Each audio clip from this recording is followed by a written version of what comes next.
Biko Yema for today's vlog.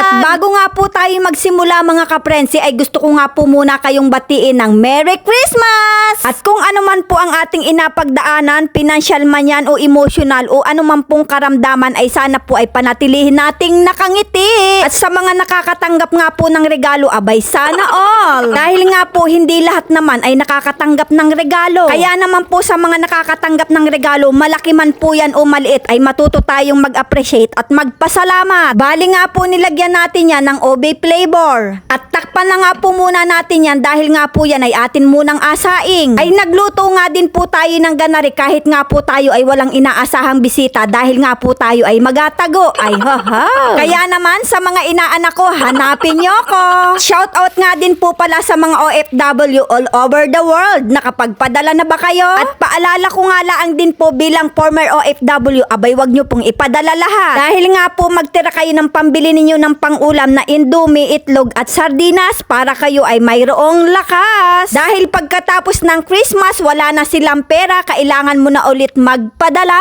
Kaya naman po kayong nasa Pilipinas, matuto naman po kayong magpasalamat at mangumusta. At imbis nga po na magpasalamat pa ay ang asabihin ay kulang, ari ay naku po, Diyos ko Rode. Ay makadanas ko nga po yan sa mga dati kong katrabahong OFW ay talaga naman pong naiyak na laang. At ayan na nga po dahil kadadaldal natin ay naku ay nakaluto na tayo ng biko ay sana nga po ay inyong nasundan. Ay makamadali lang naman pong magluto ng biko at kayang-kaya ninyong gumawa ng ganare. At nilagay na nga po natin yan sa lyanera dahil nga po yan ay alagyan pa natin sa ibabaw ng yema. At sa paggawa nga po ng yema ay kailangan nga po natin dyan ng isang latang condensed milk at 3 pirasong dilaw ng itlog. At nilagyan nga din po natin yan ng 1 cup na gata ng niyog at atin nga po yang haluin ng haluin. At pag nga po yan ay malapot na ay pwede na nga po nating ahunin yan. At ilagay na nga po natin yan sa ibabaw ng niluto nating biko kanina. Dahil nga po mga kaprensi ay Pasko naman ay gawin naman po nating espesyal ang ating biko. Ay mas maganda nga po at mas masarap pagka hindi natin tinipid sa toppings na yema. At pagkatapos nga po nating lagyan yan ng yema ay atin naman po yung aoben. Ay aoben po natin din sa ating pangmalakasang kawali. At takpan nga po muna natin yan dahil nga po yan ay alagyan natin ng bunot sa ibabaw. Para nga po ay medyo masunog-sunog yung kanyang ibabaw at para nga pong tayo nagaluto ng bibingka. At pagkalipas nga po ng ilang minuto ay ayan, luto na nga po ang ating biko yema. Bali nga po aring inahiwa-hiwa nating ari ay pang akin laang po talaga. Dahil nga po ang gusto kong luto ng ganari ay talaga naman pong medyo sunog-sunog ng kaunti. Pero gumawa din naman po tayo ng katamtamang luto laang po. Ganyan nga po ang kanyang itsura. Ay tayo naman po ay masak malaang ng kaunti at ako nga po ay kanina pa natatakam. Kaya naman mga kaprensi, kung naibigan nyo nga po aring video yung ari, pa-like and share na lang po. Merry Christmas at maraming salamat!